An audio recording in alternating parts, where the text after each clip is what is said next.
truly is being objective. And then I say to people this, because in the past, we've heard markets matter. The NBA wants Boston and LA. The NBA wants the Knicks and LA, right? Who really wants to see a team play in the World Series between Kansas City and Pittsburgh? Nobody. Okay. Why does the league want Cleveland?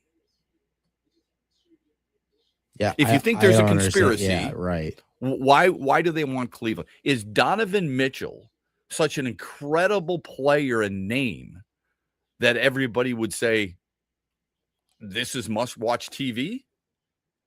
Is James Harden, who has boldly failed in the recent past in the playoffs, does he mean so much money to the National Basketball Association to get Cleveland into the Eastern Conference Finals? I don't want to or would you rather have a rematch between the Pistons and the Knicks from a year ago, where you've got a superstar in Cade Cunningham that everybody's talking about? Yeah, it's a really tough question. I mean, I don't want to believe that it's like completely rigged anyway, but I do. It's interesting with that point, because I do feel like even though the names, like James Harden, again, he's getting older and stuff like that, I still feel like that name carries a lot of weight. I feel like a lot of the names that the Cavs have carry more weight than some of the names the Pistons have, especially because Jalen Duren, the other, guy who was the quote unquote up and coming guy, hasn't played good for the Pistons. Maybe that's another reason that they would want the Cavs to move on. But city wise, like what are you going to make the argument that Cleveland, they would push for Cleveland more than Detroit? I don't think that would be a reason they would do that. If this were the Eastern Conference Finals, and over the last 3 games, the Knicks were going to the line 100 times and the Pistons were going 54 times, you and I could use that conspiracy theory to our advantage. Could we not? Yes. All right. Cleveland, not so sure. I'm confused at why we think, James Harden has been that guy that the NBA would want to reach the playoffs or go deeper in the playoffs. Why wasn't that the case when he was with the Clippers and they lost to Denver? LA's a big market, bigger market than Cleveland. They had bigger names on that team than they do on Cleveland. Why wasn't that the case with him for Philadelphia when he was averaging 17 points per game against Brooklyn? Would you rather have Philly or Brooklyn? Maybe it's a toss-up. I don't know. But why wasn't James Harden that guy that everybody wanted to see? I'm not buying that. It all comes back to the point that I think when you look at it from the refereeing perspective of it and everything, yes, like these calls need to be made. Are they making a difference in the game? Absolutely. But it's not the only thing. I mean, the Pistons did blow a big lead with 2.5 minutes left, and they've done other things wrong in the series to put them, like, they should have won that game despite that call, right? They shouldn't have blown a 9 or 10 point lead or whatever it was. They shouldn't have been in the position in the first place. Exactly. That is the truth of it. Like, yes, I agree that calls need to be made when they're supposed to be made when something happens like that, and it does make a difference in the game. But like, you had other ways to avoid it too. Is the way that I look at it. Absolutely. I think the 3 possessions that a lot of people will remember would be a turnover by Cade Cunningham, a missed 3 from the right corner from Tobias Harris, and a missed 3 from Dennis Jenkins at the top of the arc, because Cade Cunningham couldn't get a shot off. And Cleveland's basically going, oh, Dennis Jenkins for 3, go right ahead. I've enjoyed the season for Detroit. I think they're going to win tonight. I'm steadfast on that. I do. I believe they're going to win tonight. I don't want to be wrong on that. I've been wrong plenty, but I think they're going to win. But this team has shown us at times during the season, but especially in the playoffs, what is needed. When other teams can collapse and other teams can basically tell you, I dare you to throw the ball to him, we'll give him an open look. It's not a game of horse in my backyard, all right? This is high-pressure stuff. Guys will come flailing late, but they're going to give you that shot because they don't think you can make it. Their odds are better to double-team your star knowing that you don't have anybody else who can consistently knock down those other shots and make us pay. Prove to us you can do that first, and then we'll adjust. And that's what they're doing. It's two guys who have been pretty consistent in making those shots. It's Cade Cunningham and Tobias Harris. It's why Detroit needed another shooter. People talk about scoring. Fair enough. I was looking at shooting. They need shooters to keep the opposition balanced. We'll talk about that with Eric Vincent at 7:35 here on X's and Bros. We're glad you're with us on a Friday. We're brought to you this hour by Meyer. He would share with a message from the Carmody brothers. They wanted me to invite everybody out to your local Buffalo Wild Wings in Michigan for every Pistons playoff game. You can watch Detroit basketball as they push for the world title on all the TVs at all Buffalo Wild Wings locations in Michigan. You can enjoy a meal for two, a pick six. They got great wing specials and more. Watch Pistons playoff basketball until it ends at all Buffalo Wild Wings locations in Michigan. Mitch Lyons here, founder of Mitch Lyons Wealth, where we create your best game plan to protect, grow, and win retirement. I'm here with Tiger legend Kirk Gibson, who we are proud to support and partner with on the newly opened Kirk Gibson Center for Parkinson's Wellness. Thanks, Mitch. We appreciate your support, and we are excited to have recently opened the center in Farmington Hills. It provides exercise therapy and educational programs that are helping the Parkinson's community. Just like Mitch Lyons Wealth helps improve the quality for their clients' retirements, this center helps improve the quality of life for people with Parkinson's. And Gibby, the best part of all is that access to the center is available to the Parkinson's community free of charge, right? That's right, absolutely free of charge for people with Parkinson's and their care partners. You hit a couple of the most famous home runs in Major League history, Gibby, but I feel that your greatest hit will be the positive impact the Kirk Gibson Center is making in the fight against Parkinson's. Mitch, since my diagnosis, I get up every day and focus on winning that day. This center encourages others to do the same. Awesome, Gibby. To learn more, go to kirkgibsoncenter.org. Celebrate the soul of folk and Americana. The Lumineers Automatic World Tour comes to Soaring Eagle Casino and Resort Sunday night, July 19th, with special guest Josiah and the Bonnevilles, part of the Soaring Eagle Outdoor Summer Concert Series. Tickets start at $67 and are on sale now at the box office or online at etix.com. Showtime 8 p.m. See the Lumineers live with Josiah and the Bonnevilles, July 19th at Soaring Eagle Casino, SoaringEagleCasino.com.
Vincent's going to join us bottom of the hour. We're going to talk Pistons and Cavs. Really looking forward to that.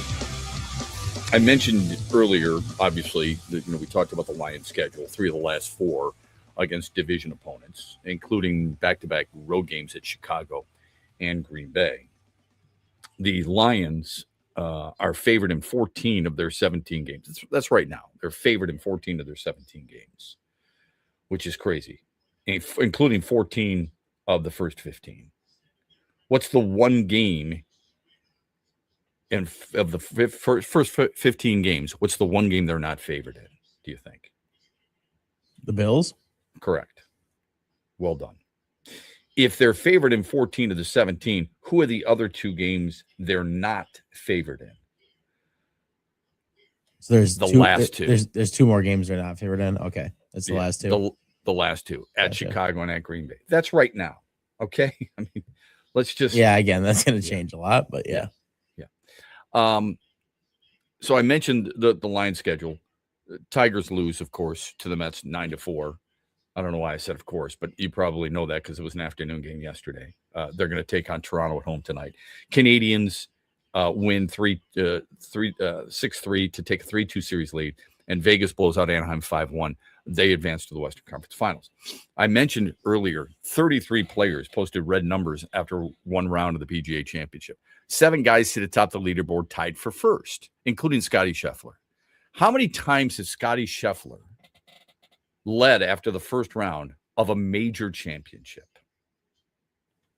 He's one of the best players in the world. How many? I would argue he's the best player in the world. How many times has he led after the first round of majors? After the first round of a major, right. And he's got 4 major titles. I was going to say, I'll go with 10.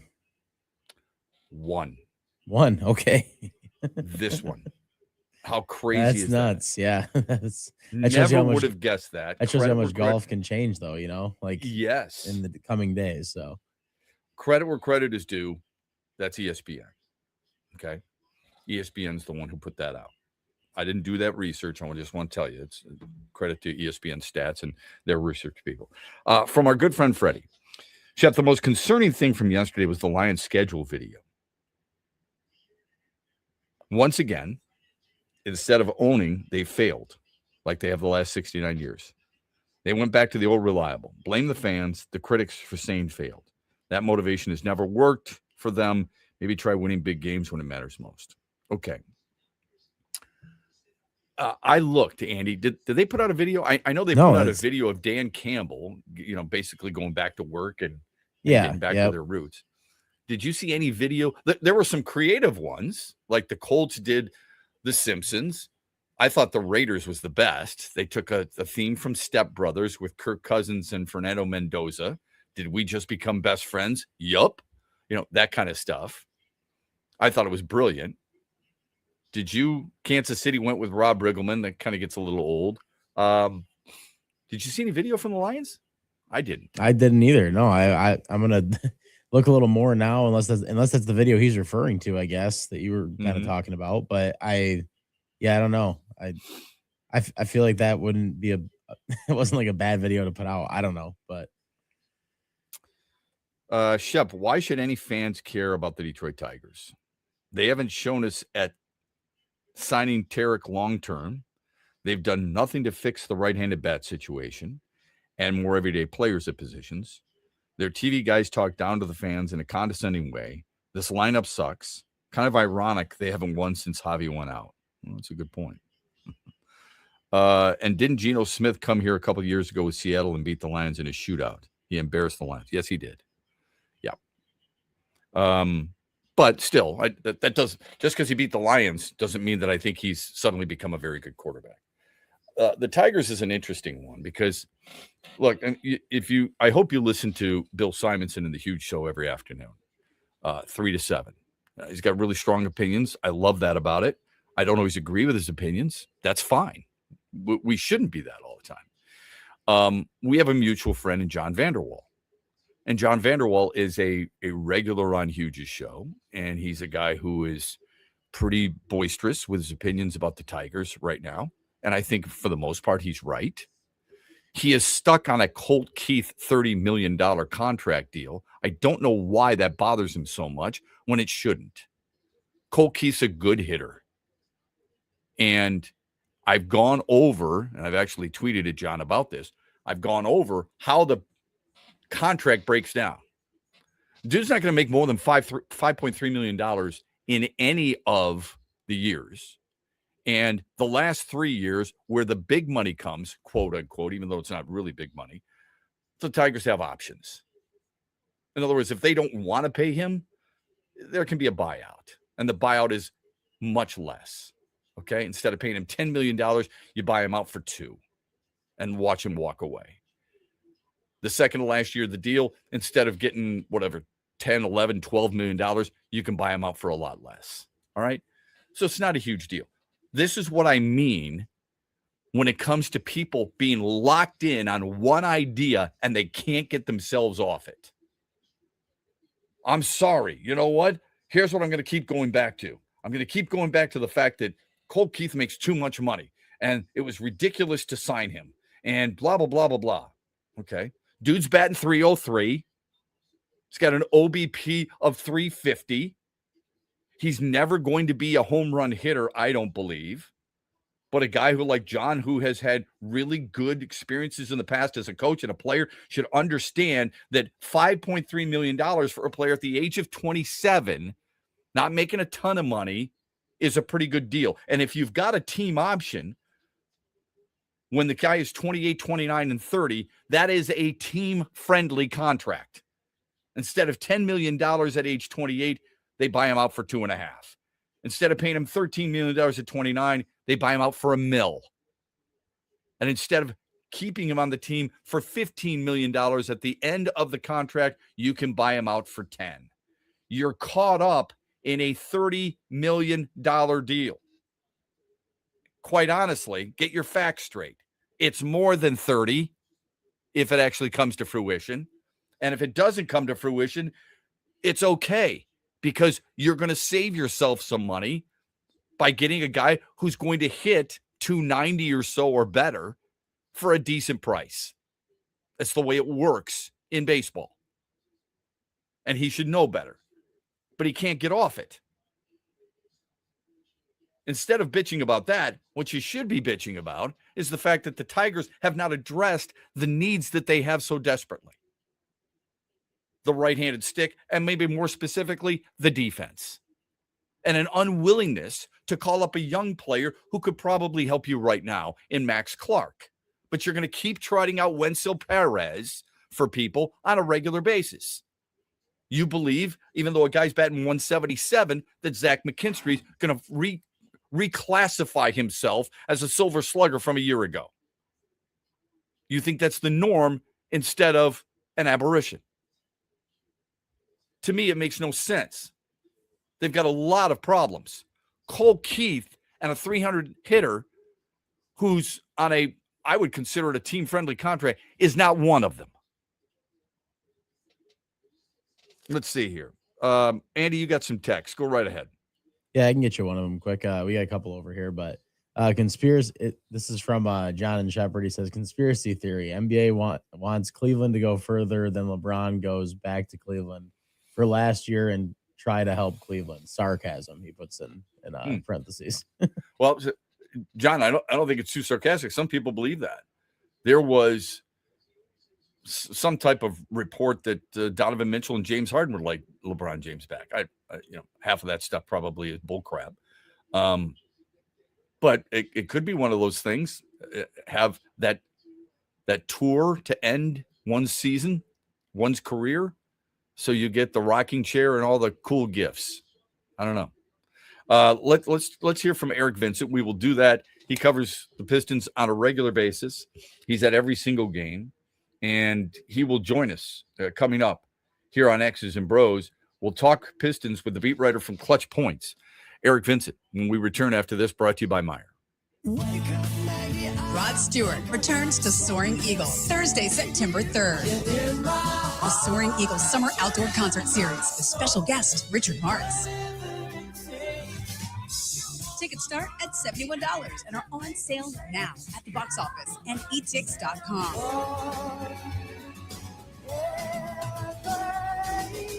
One last time, Rod Stewart with Richard Martin, September 3rd, SoaringEagleCasino.com.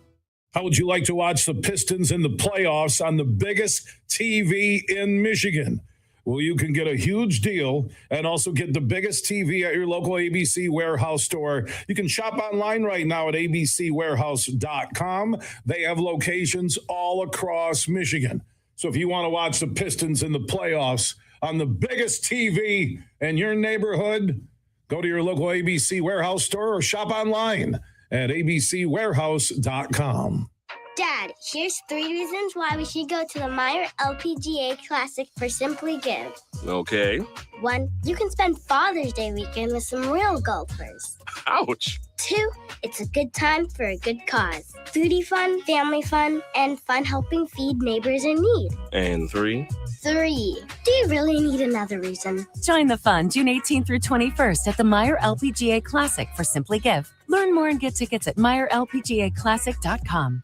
Farrah's Coffee has been family owned and operated for over 100 years. Its popular Den Blend and Dark Roast is more than coffee and more than the official coffee of the Detroit Lions. It's a call to rise. Farrah's Coffee and the Lions are the perfect match. They embrace those who show up early, cheer loud, and never back down.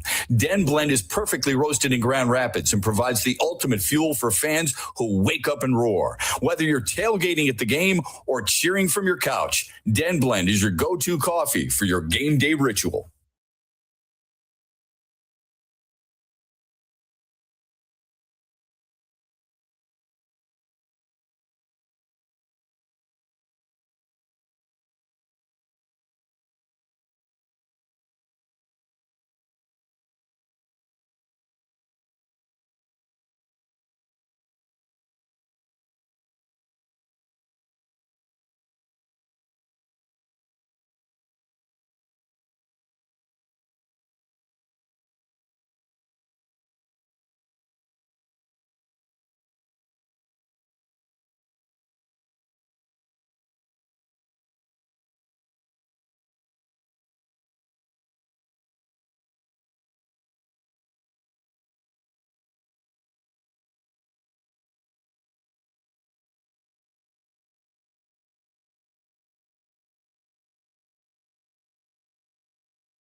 We're the Pistons, but we don't expect that. We know it was a foul, but we don't expect it. So that is going into the overtime. You know what I mean?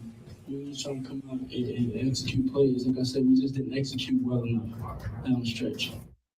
That's Dennis Jenkins following the loss the other night. Of course, Eric Vincent was there, and he joins us here on X's and Bros to preview Game 6 in Cleveland. Eric, Pistons beat writer for Clutch Points. You can follow him on Twitter. I am Eric Vincent. We appreciate it as always, Eric. What do you think is the biggest reason Detroit's down 3-2 in this series? Terrible, poor second-half execution. I don't really understand how we've seen 3 straight games of the Detroit Pistons where, they may look a little spotty in the first quarter or may play strong in the first quarter, but for some reason, the third quarter has been a kryptonite for the Detroit Pistons throughout this entire series. And the first 2 games, they were able to weather it and still pull out a W. But third quarter, the Cavaliers have been giving them their best punch, and the Pistons have not been able to respond. They've done a good job of adjusting in the fourth quarter. They took the ball out of Cade Cunningham's hands late in the last game that we just saw, and they forced somebody else to try to beat them. And unfortunately, the Pistons really couldn't do a lot to counter that and, get over the hump and, make the plays they needed to make. I think we've seen a lot of good things from the Pistons in this series, but, it's been pretty hot and cold in terms of what their execution has looked like. And I think in terms of what they've done in the second half, it just shows that, I don't know, maybe they're getting tired late in the game or what it is, but they're making a lot of mental execution errors that are taking them out of momentum. And the Cavaliers were able to, deal with that and lead them to a victory over these past 3 games. Boy, I love that take. I really do, because it's you're not just breaking it game by game. You're looking at the totality of all the entire playoffs. When you look at it, I think it's proven, even in the series against Orlando, I thought it was pretty obvious. It is proven that this team needs another shooter.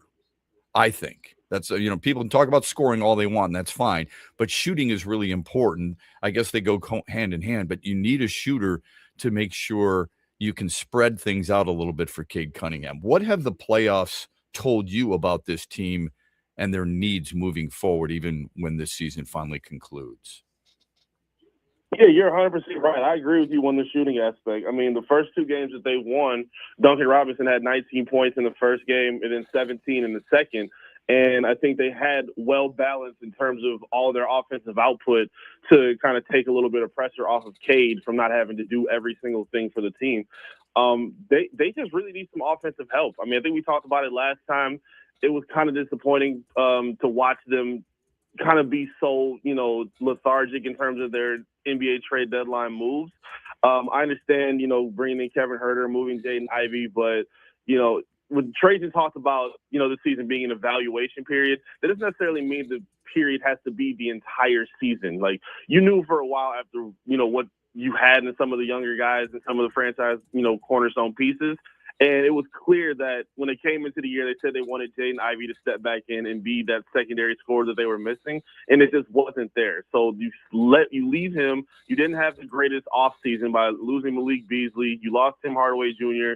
You lost a lot of shooting, and all you had back was Duncan Robinson, who's been pretty good in some spots, but it's a lot left to be desired with this team when it comes to offensive production. So I 100% agree with you. I think they need another shooter, and I still think they need another creator to, help create and set the table more for this Piston team instead of making Cade Cunningham play heliocentric basketball, because they just don't have enough. They have a lot of guys that are still developing their game offensively, like Jalen Duren, like Asar Thompson, like Ron Holland, even Dennis Jenkins, who's been a really good player, but he's still, learning what it means to play playoff basketball and play at this level. And I think the Pistons need to find a little bit more punch in the offseason to kind of counter what they're missing right now.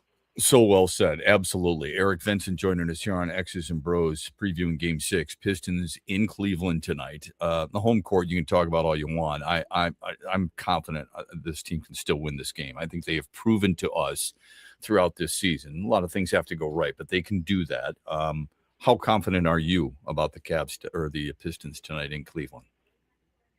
Yeah, it's good reason to be confident still in this team. I don't think that we've seen the Cavaliers just completely overwhelm the Pistons in terms of what they've done on the court. Even with some of the games that have had lopsided periods of the game, I think the Pistons have still shown that they can fight and battle back. And a lot of times in these losses, they've been shooting themselves in the foot, like, tying the game up, I think, in game 3, and then Cade has 3 straight turnovers. Like, you just can't have that happen. Duncan Robinson only having 2 shots in game 4 because he's getting blanketed. Like, you got to find a way to get other guys involved. You got to find a way to spread and get him active as a shooter. I still think they've, obviously left a lot to be desired from what Jalen Duren has done. I still think he could have a big game. And I think we could see a lot of Paul Reed minutes that could, hopefully put them in a position to keep a lead early and then build it late in this game.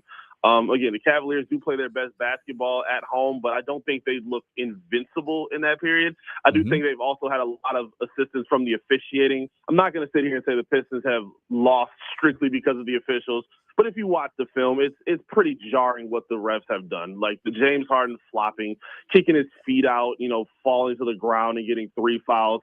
Dennis Schroeder and Donovan Mitchell, who just dribble into opponents and then get fouls to go to the free throw line. It's pretty ridiculous. I think over the last 3 games, the Pistons have only shot 54 free throws, and the Cavs have shot 100. Like, that's just kind of ridiculous. So I think if we see a bit of better of an even whistle and we see the Pistons take care of the basketball, they 100% have a chance to win this basketball game. I got that number off your tweet, so thank you for that. And we've talked about it. You keep us educated, you keep us informed, and we really appreciate it. I've said that the whole time. Look, if we don't think and acknowledge that it's part of the reason, then you're really derelict in your duty. But it's not the only reason. There are other parts of why Detroit has failed to do this. You bring up Paul Reed, so I'll ask you the same thing that everybody asks you at a cocktail party, and it's constant. What's wrong with Jalen Duren? Because he's not playing with the energy or even the athleticism that we were used to watching him play en route to an all-star season. What do you think is his biggest issue? I think he's just out of position a lot. I don't really understand why he's taking a lot of time to kind of like over dribble possessions offensively. If you look at him in the regular season, when he was at his best, it was a quick couple dribbles to get to the hoop, and he was going up with force to draw contact. And if he wasn't making his shots, he's at the very least going to the free throw line. And we're not even seeing that. It seems like he's, taking a lot of time playing on the perimeter as one of the strongest men in the NBA. Like, I just don't like how, like, I understand, being in pick and roll sets with Cade. I think he's pretty decent in DHO situations, out by the 3-point line. But he needs to get his touches closer to the free throw line and closer to, the paint area to, minimize his dribbling and minimize some, elongated positions where he's just taking up too much time on the court. I think we've seen that with Karis LeVert sometimes in the regular season, even Danish Jenkins in the playoffs.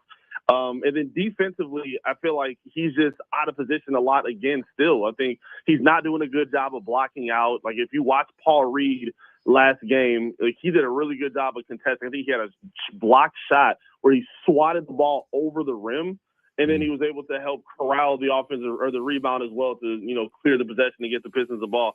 Jalen Duren does a lot of ball watching, and he's not being as active as he needs to be to, put a body on a guy and seal off the defenders. And it's creating a lot of timely offensive rebounds where it's giving them extra life to bury the Pistons even more. A lot of the strengths that we've seen from him with his playmaking, his rebounding, and even some of the defense where he was excelling in the regular season, it just doesn't look the same right now. And it's not just because of, like, in the Orlando series where we thought it was the length and the depth of Orlando. It more seems to be like just mental execution from him. Like, the Cavs are good, but it seems more of him not doing what he's good at than them taking him out of it, unfortunately. I like that, man. See, I wish you were at a cocktail party with me. This is exactly what we'd be talking about. Would you start Paul Reed? I don't know if I'd start him, but the leash is short for Jalen Duren at this point. I mean, you cannot keep affording to watch him make these mistakes. I do love Paul Reed. I think he needs to see around 20, 25 minutes, maybe even thrown in with beef stew at times if they need, to get him both on the floor. Sure. I wouldn't start him. I think you give Jalen Duren another chance just to see where he's at. Now, granted, like, the leagues that they've played with have had Jalen Duren on the floor. It's not like as soon as he gets off the court, that's when the Pistons take the lead. They've been able to build some momentum with him on the court. He's just not doing enough to help maintain it. So I wouldn't start him right now, but in do or die situations like this, trying to get to the ECF, the leash is pretty short for Jalen Duren. You need to see him at his best, but I do expect to see more Paul Reed minutes, just not in a starting role specifically right now. Help me with this balance, because you know JB Bickerstaff really well, and he's done a hell of a job this year. He really has. But trying to keep the confidence of one player, Jalen Duren, and making sure your entire team doesn't go down earlier than you expected. There's a fine line there. What is it that he has to navigate to make sure he doesn't lose a room for the safety of a player's mental and physical stability and confidence? He talks about this a lot. He says during the regular season, he's told us that you prepare for these kind of moments ahead of time, so it's not a shock when it happens in the moment. So, like, when guys like Jaden Ivey's not playing late, even when he comes back, he's had talks with him and says, hey, I understand where you're at, but, this is what we're doing, is what we think is best for the team to help, execute in these situations. Ron Holland not playing much in the first round, and we say, hey, just be ready. Just be ready for your moment. I know, it's tough where you're at right now, but this is what's best for the team, and this is where we're at.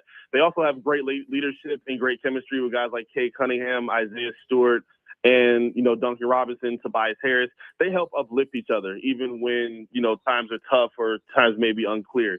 And, it's just obvious what's on the court as well. Like, great, the guys are not going to kick JD while he's down, but it's obvious what we're seeing. The team is not playing as good as they should be when he's on the floor. You see momentum swings as soon as he goes off.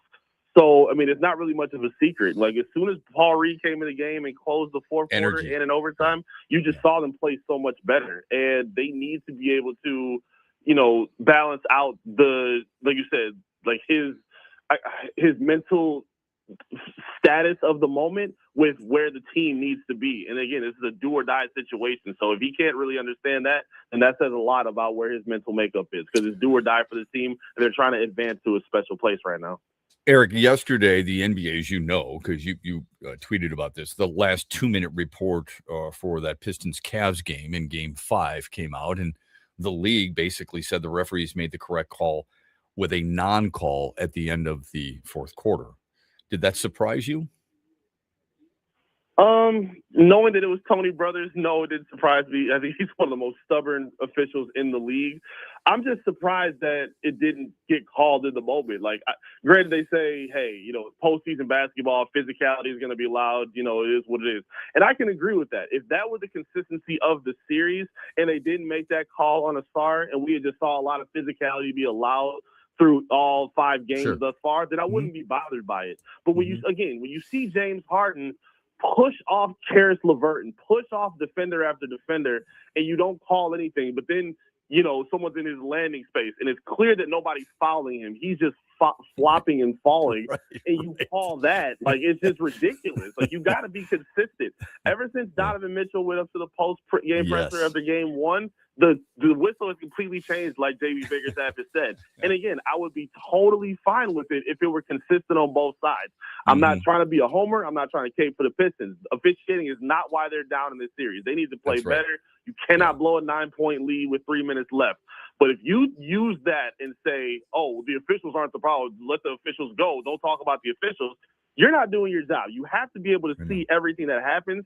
And if you watch the film and you watch, Cade Cunningham contest a shot from James Harden and he taps his elbow and he gets 3 shots out of it, but you can't call a trip on a Star Thompson in the fourth quarter when it's clear Jared Allen fouled him, then we have a problem in terms of what we're seeing with the officials. Love that. 2 thumbs up. Here was my issue with the report real quick. The reports that stated Allen and Thompson legally stepped to the same spot while pursuing the loose ball before either player has possession, and both lose their balance from the marginal contact. Jared Allen wasn't going for the ball. He had his back to the ball while Asar Thompson was diving for it. That's my big issue. Before I let you go, what's the one thing Cleveland is doing that Detroit needs to negate to force a Game 7? I think they're doing a really good job of taking away, their scoring options in big spots. I think they did a really good job of minimizing Duncan Robinson to his 2 shots.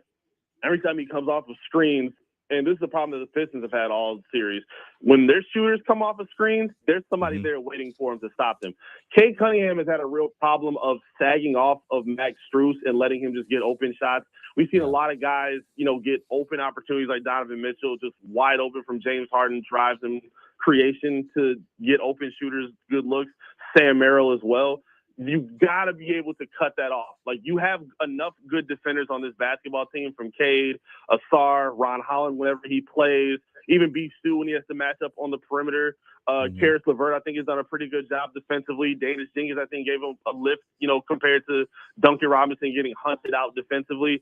You got to trust your one-on-one defenders and stop sagging and letting these shooters get open and get opportunities to, get these open threes. Because in a timely spot, especially in the second half last game, it was a big reason why they were able to claw back from the 15-point deficit that the Pistons built in the first half. So the Pistons have to do a better job of defending the shooters.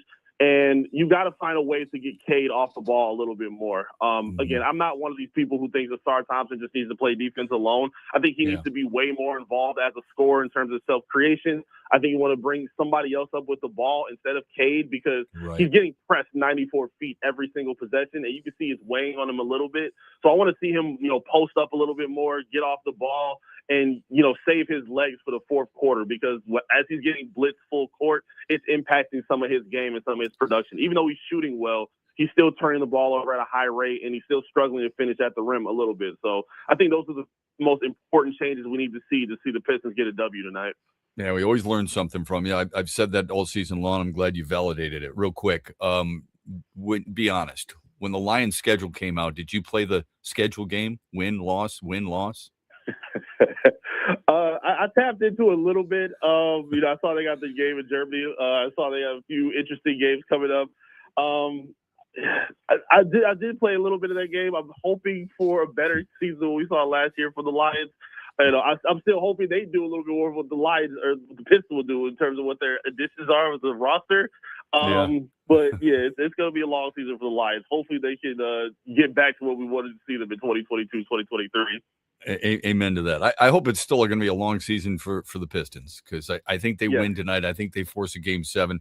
Whatever the case, we always learn from you. We always leave our conversations with a smile. Have a great weekend, my friend. Thanks for the time today. Thanks for having me, Shep. Y'all have a good one. Yeah, that's Eric Vincent. Does a great job, man. That's fun stuff. I mean, he does a really good job, doesn't he? I mean, follow him. I am Eric Vincent. He's got great stuff, you guys, on Pistons. He's not a fanboy. He just does a really nice job of making sure you're informed, and he helps everybody in that regard. Brian Lashoff, the assistant coach for the Grand Rapids Griffins, is going to join us at the bottom of the 8 o'clock hour. They lost last night to Chicago, but they are into that series with another one coming up this weekend. So we'll talk about all that and a whole lot more. Jalen Duren, we'd mentioned with Eric Vincent. How much is he going to lose? How much money is he going to lose? There's a lot of people already just completely bailing on him. And I wonder if that's too soon, if you think it's too soon. We'll talk a little bit more about that on the other side without dragging it into the same old stuff here on X's and Bros as we head toward the home stretch on a Friday morning, brought to you by Meyer. Mitch Lyons here, founder of Mitch Lyons Wealth, where we create your best game plan to protect, grow, and win retirement. I'm here with Tiger legend Kirk Gibson, who we are proud to support and partner with on the newly opened Kirk Gibson Center for Parkinson's Wellness. Thanks, Mitch. We appreciate your support, and we are excited to have recently opened the center in Farmington Hills. It provides exercise therapy and educational programs that are helping the Parkinson's community, just like Mitch Lyons Wealth helps improve the quality for their clients' retirements. This center helps improve the quality of life for people with Parkinson's. And Gibby, the best part of all is that access to the center is available to the Parkinson's community free of charge, right? That's right, absolutely free of charge for people with Parkinson's and their care partners. You hit a couple of the most famous home runs in Major League history, Gibby, but I feel that your greatest hit will be the positive impact the Kirk Gibson Center is making in the fight against Parkinson's. Mitch, since my diagnosis, I get up every day and focus on winning that day. This center encourages others to do the same. Awesome, Gibby. To learn more, go to kirkgibsoncenter.org. Huge here for the Michigan High School Athletic Association. You can stay up to date on the latest from Lansing 24/7 at MHSAA.com.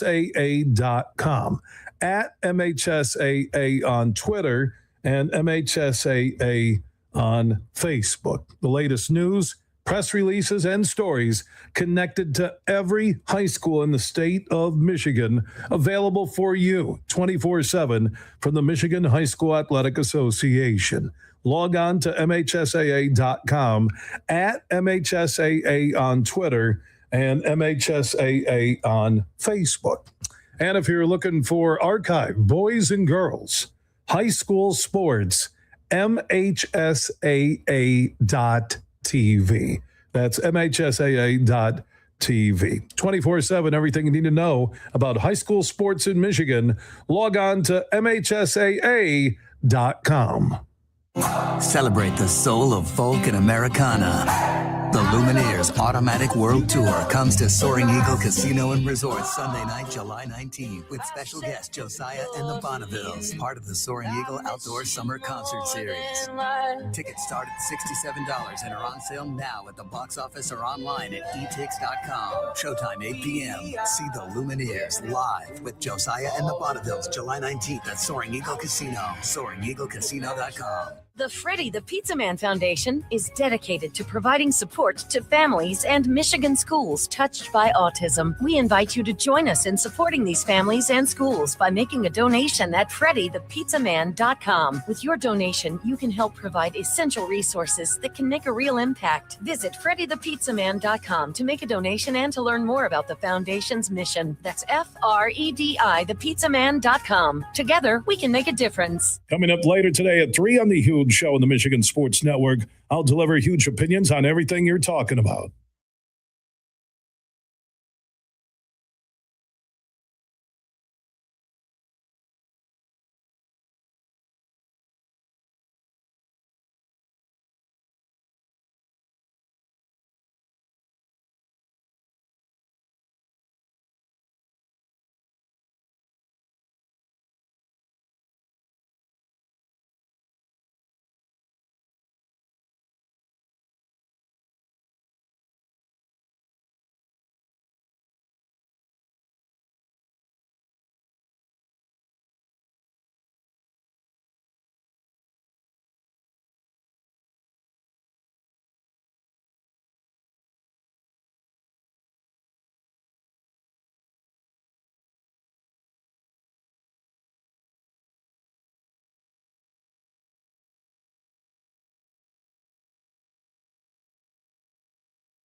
Welcome back. Final hour of the program here on a Friday.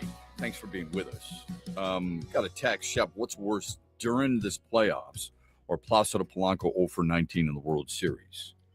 That was from 2006 against the Cardinals. He actually wasn't 0 for 19. He was 0 for 17, I believe. I got to look that up, but I think it's 0 for 17. Anyway, 0 for 4, 0 for 3, 0 for 3, 0 for 4, 0 for 3. So 17. But whatever. I mean, that's splitting hairs. Placido Polanco was still a 290 hitter at that time in his career. I'll say Duran.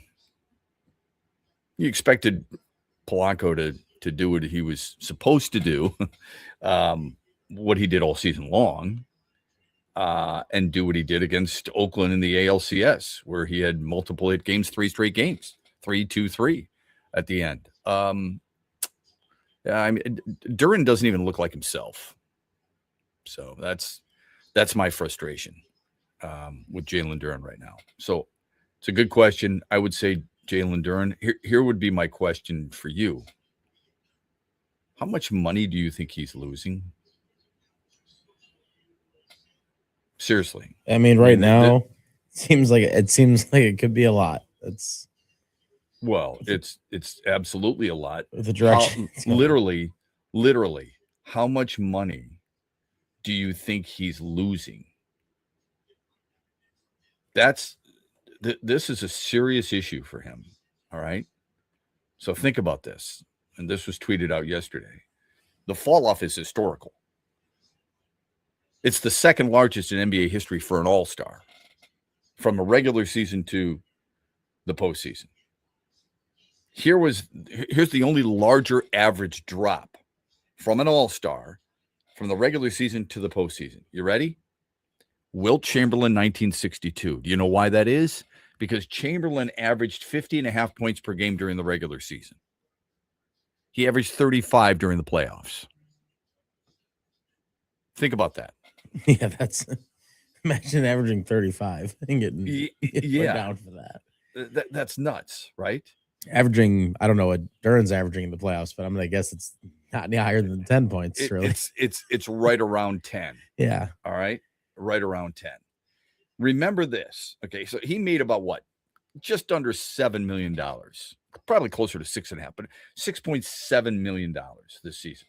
Final year of his rookie contract. Okay. Signed that in 2022. He's the 13th overall pick. Slotted there, $6.7 million. All right. What he's done has turned himself into an all-star. I don't know how you feel about all-star status, but you average 19.5 and 10.5 at the age of 22. You're doing something. All right. You helped a team get to the number 1 seed in the Eastern Conference. You helped the team get to 60 wins. Don't take that away from him. You can bitch and moan about all he's done in the playoffs, and it hasn't been very good. We know that. But don't take away all the things that he has accomplished. That is unfair, okay? He's a huge reason why they're number 1 in the East. He's a huge reason why they won 60 games, all right? Against Orlando, 10.5 points, all right? Game 7, he was really good. He had 15 points and 15 boards. Is that what you expect from him? Pretty close. I do. 15 points, maybe a little under. 15 rebounds, a little over. About 17 and 12? Yes. If he was averaging that, he'd be, this team would not be in this situation. Against Cleveland, he's averaging 9.5 points and 11 rebounds in the first 2 games. And then the next 3, he has been terrible. All right. Paul Reed's been better. We know that. Okay. Here's the thing. If he's an all-NBA player, and he could be an all-NBA player, that means that he'd be eligible for a deal that gives him 50% of the salary cap. Okay? The cap is currently projected to be at about $165 million for next year. Okay? That means he could earn a deal. Maybe the word earn is unfair for some people. He could get a deal worth just under $50 million next year. It'd be a 5-year deal worth $285 million. Somewhere in that neighborhood? $287 million. $287 million. Okay. Think about that. If he's not all NBA, things change. He's got a chance. Okay. So, for example, Rudy Gobert is averaging close to what Dern is averaging. He's playing on a 3-year, $110 million deal. DeAndre Ayton is making $8 million. Therein lies a massive difference for this young man. Not that he can't recoup it at some point, but that's a massive difference. All right. Rebounding is important. I'm not trying to take it away, but if he's a third-team All-NBA performer, then someone's going to give him more than $100 million in the offseason. And he'll be eligible for close to 50, between $45 and $50 million in the offseason if he's All-NBA. That's a really big deal. Like I said, he can bounce back. He could still get, something a little bit lower, shake off these ghosts and this filth of what he's done in the playoffs and come back and do something and make it down the road.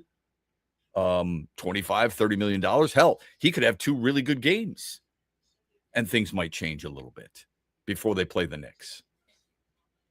It's possible. I just want to give you a parameter of what's at stake here. On some of the things that I'm not sure he's thinking about. If he's thinking about it, maybe that's one of the bigger problems he's had. I agree with Eric Vincent, who just told us, look, he's out of position. He's tentative. He's doing things that we haven't seen him do really all season long. Maybe in a game or two, right? But not for this extended period of time. Those are the issues right now. But that's what's at stake for him. The amount of money, too. I know you may not necessarily agree with it, but it's true. When you are in that situation that he's in, then it's something that you have to take into consideration. I also want to take into consideration what's going on with the Lions here. The schedule release, we're not playing that game. I would ask you this. Do you think last year, even though they finished 9-8, do you think last year had an easier or more difficult non-conference schedule? Detroit went 7-4 last year in the non-conference, and they still got to 9 wins. I know it's not enough. It's not enough for you and I. Well, no, it's funny, though, because I was going to bring that up earlier. We ran out of time going to a break, but it's funny because when you went into the season last year, I think you looked at the non-conference and you thought, like, oh, these games are going to be really tough. Well, Baltimore ended up not having the best record in the world. Mm-hmm. Cincinnati, not the best record in the world. Kansas City, not nearly what people thought they were going to be. The Giants, Dallas. I mean, you could just go on the list right there, and all those teams ended up not being that good. And those were games you were circling before the season started, and you thought, oh, yeah, this is going to be the toughest schedule ever because of that. Then if you look at this year's non-conference, New Orleans, Buffalo, the Jets, Carolina, Arizona, Miami, New England, Tampa, Atlanta, Tennessee, and the Giants. Of those games, of those 11 teams, who scares the hell out of you? 2? And we could talk about Carolina all we want because they made the playoffs. They were under 500. You had a better record than they did last year. And don't tell me suddenly you are jumping on a Bryce Young bandwagon. There's 2 teams going into this season. By the time all is said and done, maybe Atlanta changes your mind. I think Tampa's going to have a down year like they did a year ago. I think the Giants will be better. Sure, but I think New Orleans will be a little bit better. But Buffalo and New England are the only 2 teams that if you looked at that schedule objectively and said, who could give them problems? It would be those 2 teams. Yeah, it's exactly what I was going to say. So I feel like that's just how most people would feel in that situation looking at it. Yeah. We'll talk more about it on the other side because there is one thing that worries me a little bit going into the season. I'll explain on the other side here on X's and Bros. 8:35, Brian Lashoff joins us to talk Grand Rapids Griffins playoffs on X's and Bros, brought to you by Soaring Eagle Casino and Resort. In the Den with Dan Dickerson. It's a new day to celebrate and be free. It's a new day full of action and excitement because it's a day for winning. Only at Soaring Eagle Casino and Resort. Soaring Eagle Casino and Resort, your getaway reimagined. Winning on the road is the sign of a good team. The teams that are there at the end of each season are usually the teams with the best road records. Last year, the Tigers were one of 10 teams in baseball with a winning record on the road. 8 of those teams reached the postseason. This year, the Tigers started the year with 2 road wins in San Diego. That's a tough place to win, and that's the last time they won a series on the road. After losing Game 2 in New York against the Mets, the Tigers had lost 18 of 23 games on the road since those 2 wins in San Diego. 5 of those have been walk-off losses. Their 7-18 record on the road is the worst in baseball. Kind of hard to explain. Injuries are a part of it, but this stretch started back in Arizona before the injuries hit. Well, starting tonight, the Tigers play 10 of their next 13 games at home, where they're 12-6. Time to start turning things around. Where are you watching the Tigers this year? Superfly Hayes here for Detroit Sportsnet. Sign up like the Ute Show did with the Detroit Sportsnet Tigers Wings package. Subscription info at tigers.com and MLB.com. Dad, here's 3 reasons why we should go to the Meyer LPGA Classic for Simply Give. Okay. 1, you can spend Father's Day weekend with some real golfers. Ouch. 2, it's a good time for a good cause. Foodie fun, family fun, and fun helping feed neighbors in need. And 3. 3, do you really need another reason? Join the fun June 18th through 21st at the Meyer LPGA Classic for Simply Give. Learn more and get tickets at MeyerLPGAClassic.com.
By the way, I hate to say this.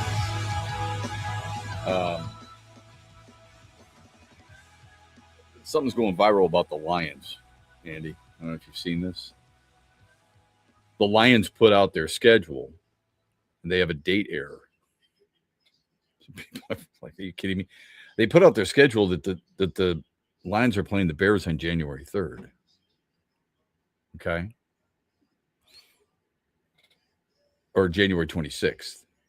And they're playing them the 3rd. It's like they're not playing them in January of 2026. They're playing them in January of 2027. So That's obviously it's a slight faux pas on their part. Let me get to a text real quick. Fire away. I know you've been waiting for it. Go ahead. Oh, yeah, sure. Let me get this real quick. It is from, it says, Shep and Andy, good morning. It's from Peter. He doesn't say where he's from, but he said, the only segment of the schedule I have an issue with is the 3 games in 11 days that includes a trip to Germany and concludes with Thanksgiving Day versus Chicago. Although both games are at home, 11 wins minimum are a must. Okay. I don't disagree with the latter part, really, all the text. I think you're right about that. I would say this. They open with a below average team. Is that fair to say? Against New Orleans. Okay. Yeah, I would say that. 4 of their first 5 home games are against teams who had losing records a year ago. Maybe that doesn't matter much to you based on last year. But if you're going to tell me, well, the Lions based on last year, if you're going to use the Lions as an example on why you don't believe in them, then at least believe in some of the things that I'm telling you here based on last year. Okay? They get a bye week in week 6, and they get Green Bay after the bye week. They have 2 very winnable games before that last stretch that is a killer stretch, without a doubt. We're referring to at Minnesota, home to the Giants, at the Bears, and at the Packers. And yes, playing New England doesn't help in Germany, but they have 2 home games right after that. And I don't look at it from a standpoint of, well, they're playing at home, so they're bound to win. I look at it from the standpoint of they don't have to travel. Besides the game in Germany, what's the longest trip they have? Arizona? Is it that big of a deal? 1 long trip? I don't think Florida's a long trip. Okay, so forgive me if I don't think. Well, they don't even play Tampa in Florida. They play Tampa at home, don't they? So here are their road trips. Their road trips are Buffalo. You and I could drive there together. Carolina, Arizona. All right, the divisional games. Miami. There's the Florida trip that I'm trying to refer to. Atlanta, and the one in Germany, in Munich. So I don't think it's that bad of a schedule at all, to be honest with you. So I'm with you on that. Here's the concern that I have before we get to Brian Lashoff at the bottom of the hour. You don't find all pro players hit the market very much, do you? I wouldn't in the say NFL. so, no. Right. No. Teams want to wrap them up. Jack Campbell was an all-pro a year ago. All right. You call it a breakout season if you want. 176 tackles, pretty damn good. 5 sacks, not bad. Tied for second among off-ball linebackers. 3 forced fumbles. 2 fumble recoveries. First team all-pro. Forget about the Pro Bowl. Nobody gives a crap. We talk about all-pro. That's the status. Okay? His value has gone up. We know the Lions are not picking up the 5th-year option because they want to negotiate. All right? Because if you pick up the 5th-year option, it's going to $22 million. All right? So the value goes from, I would say, it's about almost $7 million. You go from 15 and change to 22. So that's a big deal. So they declined it. And I don't necessarily disagree with that. Now what do you do? Okay. How do you determine a number there? Fred Warner, Roquan Smith, those guys are top off-ball linebacking earners. $21 million. $20 million. Those 2 guys. All right. So they want to do a long-term deal. I get that. You've got Brian Branch. You've got Sam Laporta. You've got Branch with a torn Achilles, Laporta with a bad back, Jahmyr Gibbs. Some people I've seen on NFL focused topics saying that Jahmyr Gibbs might be your offensive player of the year. He'll be a chic pick. I get it. Here's the fear that I have. What if it's Tyler Linderbaum? Tyler Linderbaum, Baltimore declined his option. Do you remember this? By far and away, the highest paid center in football. Makes no sense, quite honestly. He's going to make almost $23.5 million at the center position. He's making $5 million more than the highest paid center was before, and that's Creed Humphrey in Kansas City. I wouldn't have signed him for that either. That's not the cost of doing business. It's the cost of being designated. So when he hit the open market, boom. Nobody, I don't care what anybody said. Nobody expected him to get, 3 years at $81 million? So it's really 27. I said 25. It's more like 27. Okay. That's reset the market by 50%, man. That is nuts. Here's my concern. What if Jack Campbell can do the same thing? What's the true value that he has? If you don't want to pay him 22, I get it. What is it you're hoping to get to? What's the floor is what I would ask. Use Azeez Al-Shaair as an example. He's from Houston. Okay. He plays for the Texans. He made the Pro Bowl a year ago, 2025. Signed a 3-year, $54 million deal. $46 million guaranteed. Okay. What does that do to Jack Campbell? He's making 18 mil a year, but 46 guaranteed. Could you see something along those lines? That's the current linebacker franchise tag is close to 27 million. All right.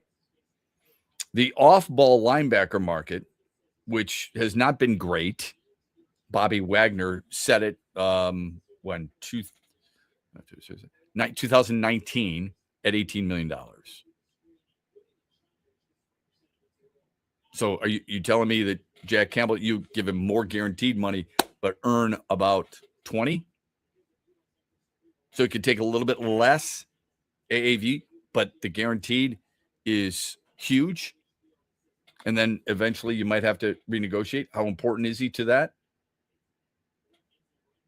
So the salary cap has gone up. We know that. All right. What's the current salary cap, Andy? 300 million? 301.2? Yeah. So it's increased about 60.5% since Bobby Wagner signed as an off-ball linebacker at 18 mil per season.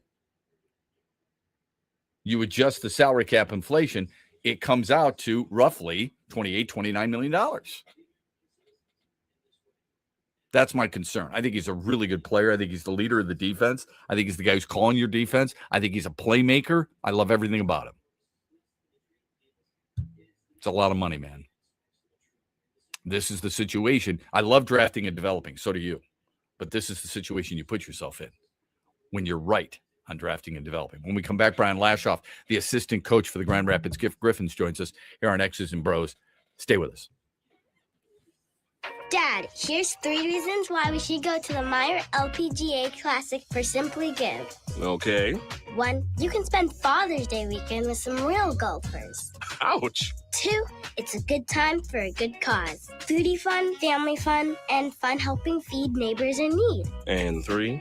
3, do you really need another reason? Join the fun June 18th through 21st at the Meyer LPGA Classic for Simply Give. Learn more and get tickets at MeyerLPGAClassic.com.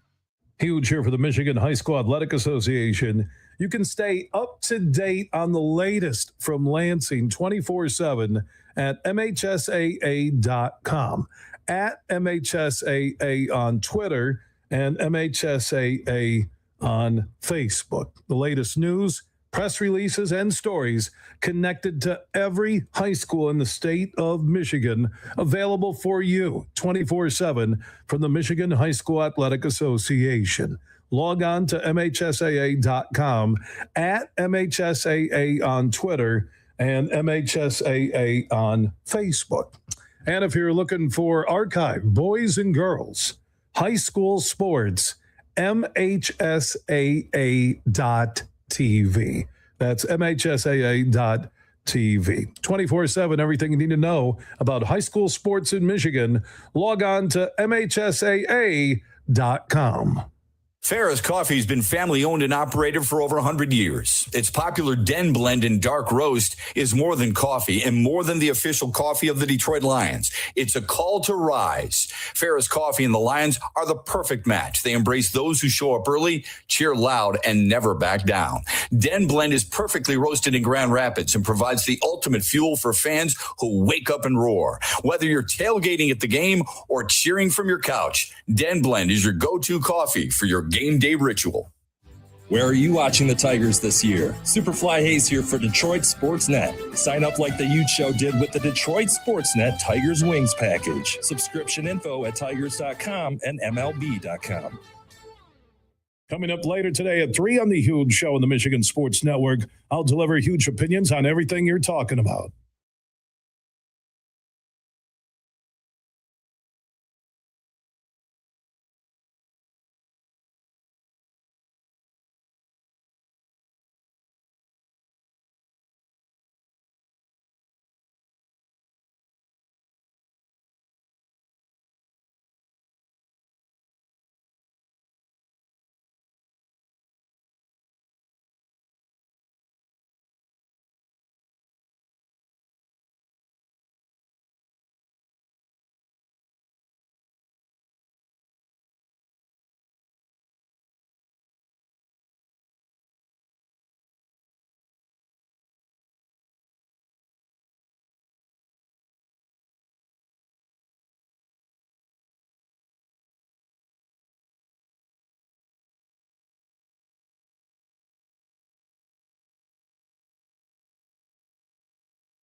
Yeah, to be honest with you, I don't know. It's as much as physical, the mental side of the game can get to you too, and you really have to be dialed in mentally as much as you are physically. I think physically, we're in a good spot. Our off-ice staff does an unbelievable job of getting them ready. Our guys practice extremely hard.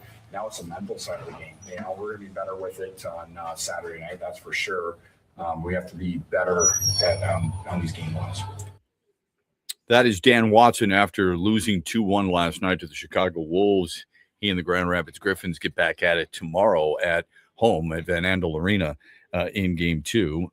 Part of his staff, Brian Lashoff, who is a well-decorated NHL and OHL and AHL player, joins us here on X's and Bros on this Friday morning. It covered Brian a little bit while he played with the Red Wings, and appreciate everything that he accomplished in his career and now as an assistant coach. How do you think that, even though it's been years, how do you think that has gone for you? What's the hardest thing about playing at a high level and then coaching guys who are trying to get to the level in which you played at? Well, it's definitely different. I mean, there's a lot of new things that you have to take into consideration from going from playing to coaching. I think, just especially in this league, I played in this league for a long time, the American League, and there's different things that guys have to deal with as far as, guys want to get called up. There's older guys who want to, they're veteran guys who are kind of trying to help younger guys play in the American League, try to get to the NHL's kind of role I was in when I was an older player as well. So there's a lot of different variables in the American League, but mostly just trying to get the guys the details that they need so that when they do make the step up to the NHL, that they're ready and hopefully ready to stay. Everybody has that dream. You live the dream. How do you express to young players the difference between the AHL and the NHL, and you're only being one shift away from getting there? Well, I think the biggest thing is to try to express to them as much as you can how difficult it is to get there, but how it's even harder to stay. I think getting there is obviously a difficult process, and a lot of guys can get there, but it's even harder to get up there and take a job and keep the job for a long period of time. So just making sure the details that the guys need to hone in on while they're down in the American League to be able to, when they get up there, to hopefully stick for a long time. And that's the goal for everybody. And that's our goal as coaches to get these guys prepared and ready to go. So obviously, like I said, the NHL is a different animal, and you got to be dialed in every single day. So I think that's something that we try to preach to our guys, and especially our younger players, to make sure that when they do get that opportunity, that it's just natural for them, and then they can go play and hopefully stay as long as possible. Really is a great story. You went undrafted, and yet you still were able to reach the highest of your professions and play 136 games in the National Hockey League. What was that journey? What was the most difficult part of the journey, do you think? I think I went through a lot of things early on in my career, which, looking back on it, I think was a good thing for me. I didn't get drafted. I think that was a disappointment for me. I went through some injuries early on.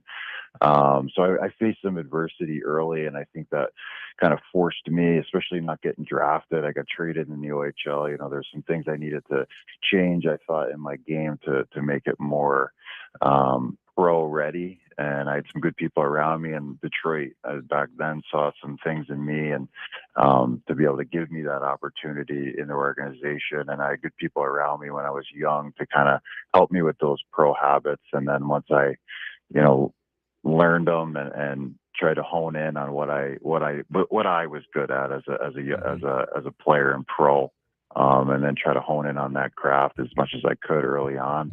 It kind of put me in a position to play a long time pro and play with one organization my whole career, which was something I was very proud of. You have to do that as a coach too. You have to identify what certain players are good at and what they need work on, and whether or not they'll be able to, with the right amount of work ethic, get better at that one craft or part of their craft in order to make it to the next level. How long does that usually take for you to identify that?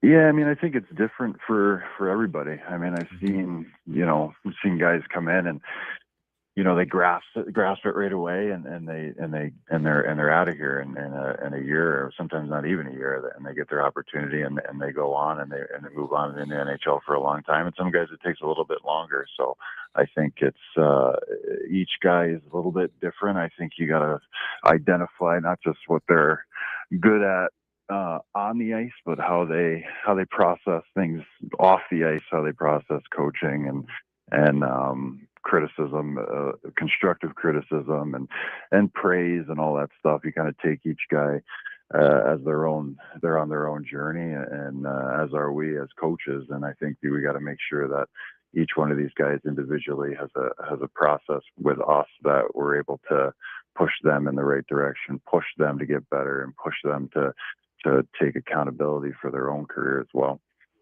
I remember talking with Paul Vincent one time while he was with the Tampa Bay Lightning, and he told me that give me an athlete and who knows how to skate, loves the game of hockey, but an athlete over just a plain old hockey player any day of the week. Would you agree with that? That you want an athlete? Because I think being a hockey player is really underrated. People think it's all about skating, but you have to be athletic to play the sport. Would you agree with that with young kids, you want to make sure that they're playing a lot of different sports to get them groomed into the sport you love so much? I mean, personally, I think, yes, obviously being an athlete in general gives you the opportunity to, I think, excel at the different skills that you need to be able to be an elite player, especially once you get to pro.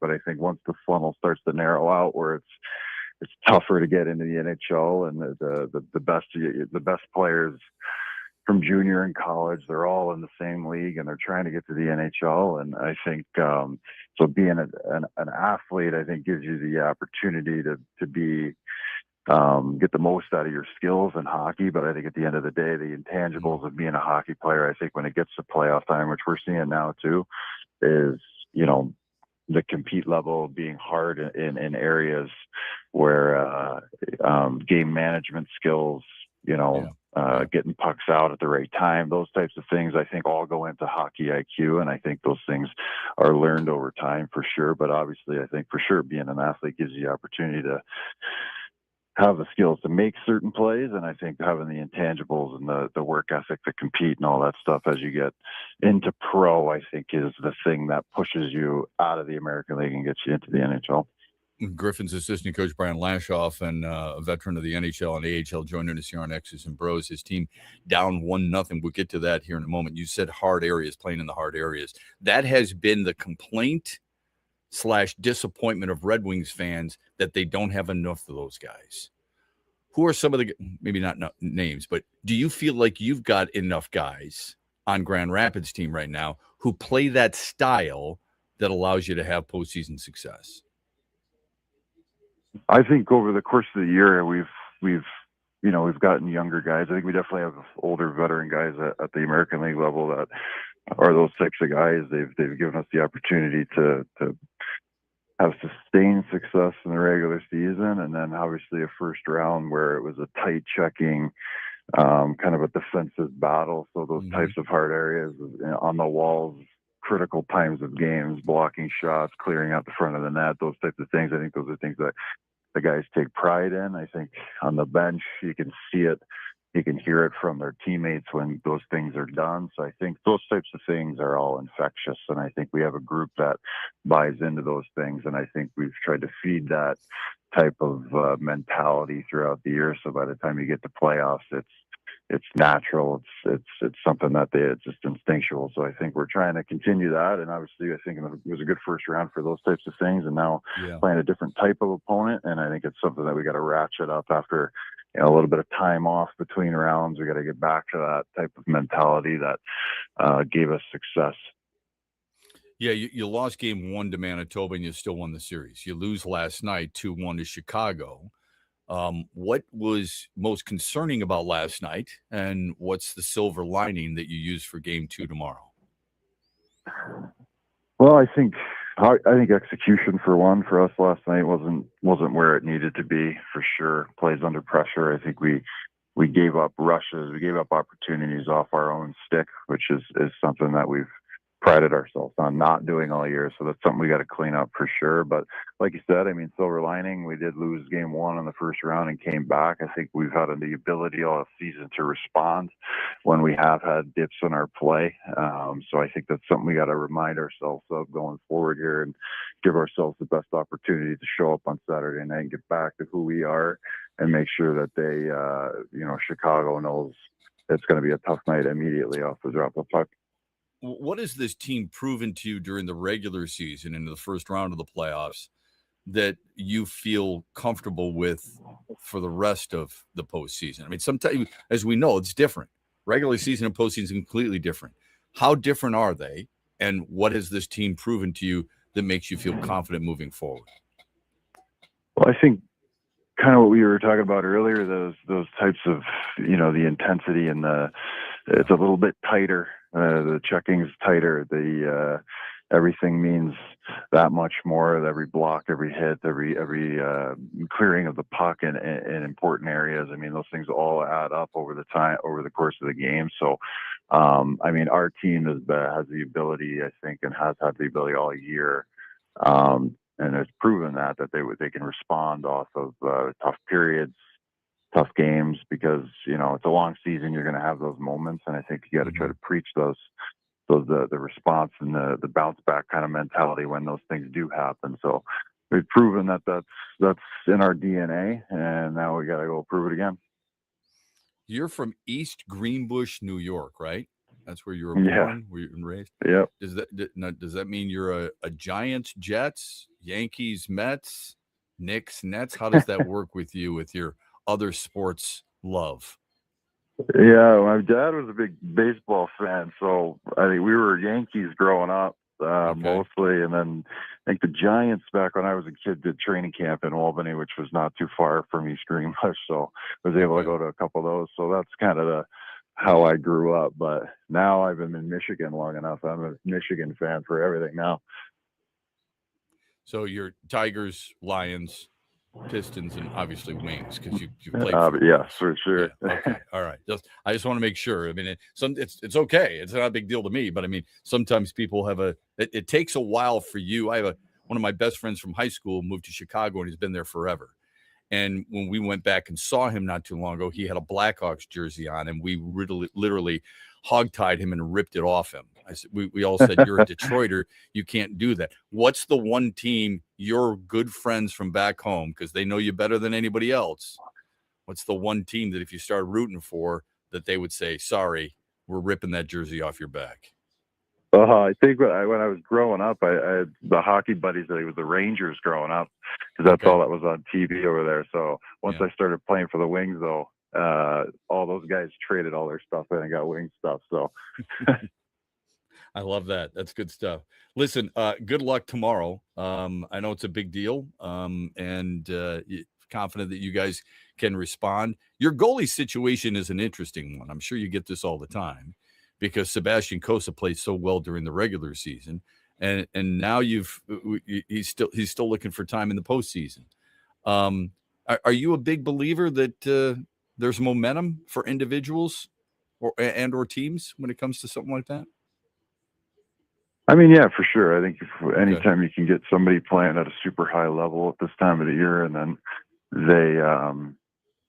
they bring it into the postseason, I think we're confident in both our goalies. We've used both of them all season long. Obviously, Cossa is somebody that, he's an all-star. He won a ton of games for us. And then obviously Postava towards the end of the season has, played very, very well and given us the chance to win every night. And then obviously with him in the playoffs, I mean, he's been excellent. Even last night, I thought he was our best player. So that's just something we're going to have to, we're still confident in, obviously, because we have two options for sure. And we're just going to continue we're confident in either one of them, and they give us a chance to win every night. Without living too much in the past, do you ever talk to those guys about what it's like to hoist a trophy? Because you've done it twice in 13 and 17. Did you ever talk to them about that type of experience, or do you feel like that's too personal and you don't necessarily need to insert yourself into their current lives? I mean, it comes up every once in a while. I think There's guys in our room that have gone far as well. And, you know, it's mostly just, you know, when we get in situations like these where maybe you drop a game, it's reminding the guys that, you know, it's not the end of the world. And there's when we won Calder Cups back in the day, we'd been down in series plenty of times, and it's just it's a matter of the next game and taking it one day at a time and continuing to push forward. And when you have a group like we do with the resiliency and the ability to respond, it gives you an opportunity every day. So just continue to remind the guys of that and yeah, keep pushing forward. Yeah, really respect that. Love what you were able to do in your career. Really appreciate all the give back that you have to the sport you love most. Appreciate the time very much. Good luck and enjoy the weekend. All right. All right. Thank you. Thanks for having me. All right. That's Brian Lashoff, the assistant coach for the Grand Rapids Griffins. Big game for them tomorrow against Chicago after losing 2-1 last night. Let's get to the final results of our poll question from yesterday. We have them for you every single day here on X's and Bros and at XB Mornings. We asked you, will the Pistons force a Game 7, yes or no? Well, what did people say, Andy? It was 82% no. So more people are thinking no, and only 18% yes. I feel like people are really down about them having to go on the road, is my guess, in this game. And maybe just the way that game ended with the big lead left a bad taste in people's mouth. But again, this is how you felt with Orlando, and it was probably worse when they were down 3-1. So exactly right. And you went to Orlando and you got the needed win. I think they get it tonight. All right, let's do the daily wager. What was the daily wager brought to you by Soaring Eagle Casino and Resort last night? How did you do, and what do you got for the weekend? Well, unfortunately, you knew my my wager yesterday. I kind of went with the whole feel thing, which wasn't exactly my best pick, because I mean it started good, 3-0. I was like, okay, see, this is going off on the right track, and then I learned why I'm not going to be making the daily wager on the Tigers again for a long time, probably. At least at this until Tarek Skubal gets back on the mound. Perhaps. Yeah, no. So unfortunately, what I'm going to have to do tonight to go against them is I'm gonna take the Toronto Blue Jays money line. I just right now I'm not feeling really good about the Tigers, and I like the value that you get with the money line right now for the Blue Jays. All right, cool. All right, so we'll keep an eye out for that, especially tonight. And I'm sure because I did that the Tigers will find a way to win. But maybe it's reverse. Yeah, there you go. If you keep betting against me, you'll do fine. So and that's the key. You can always bet against Andy. He doesn't necessarily have to bet with Andy every time on the Soaring Eagle Casino and Resort daily wager. Our thanks to Brian Lashoff. Our thanks to Eric Vincent. If you missed any of those two conversations, we'll have them out as podcast a little bit later on. We invite you to please follow us on social media. And don't forget the huge show a little bit later on today, 3 till 7 on these same great station affiliates. Billy saying 16-1 online when he saw the Lions schedule. He'll be talking about that later today. 16-1. That's a lot. I wouldn't go that far. I wouldn't go that far either, but you know what? That's what makes him huge. All right? Yep. Have a great weekend, everybody. We're back with you Monday morning, 6 o'clock. Thanks a lot for watching. Mitch Lyons here, founder of Mitch Lyons Wealth, where we create your best game plan to protect, grow, and win retirement. I'm here with Tiger legend Kirk Gibson, who we are proud to support and partner with on the newly opened Kirk Gibson Center for Parkinson's Wellness. Thanks, Mitch. We appreciate your support, and we are excited to have recently opened the center in Farmington Hills. It provides exercise therapy and educational programs that are helping the Parkinson's community. Just like Mitch Lyons Wealth helps improve the quality for their clients' retirements, this center helps improve the quality of life for people with Parkinson's. And Gibby, the best part of all is that access to the center is available to the Parkinson's community free of charge, right? That's right, absolutely free of charge for people with Parkinson's and their care partners. You hit a couple of the most famous home runs in Major League history, Gibby, but I feel that your greatest hit will be the positive impact that Kirk Gibson Center is making in the fight against Parkinson's. Mitch, since my diagnosis, I get up every day and focus on winning that day. This center encourages others to do the same. Awesome, Gibby. To learn more, go to kirkgibsoncenter.org. In the Den with Dan Dan Dickerson. It's a new day to celebrate and be free. And it's a new day full of action and excitement because it's a day for winning. Only at Soaring Eagle Casino and Resort. Soaring Eagle Casino and Resort, your getaway reimagined. Winning on the road is the sign of a good team. The teams that are there at the end of each season are usually the teams with the best road records. Last year, the Tigers were one of 10 teams in baseball with a winning record on the road. 8 of those teams reached the postseason. This year, the Tigers started the year with 2 road wins in San Diego. That's a tough place to win, and that's the last time they won a series on the road. After losing Game 2 in New York against the Mets, the Tigers had lost 18 of 23 games on the road since those 2 wins in San Diego. 5 of those have been walk-off losses. Their 7-18 record on the road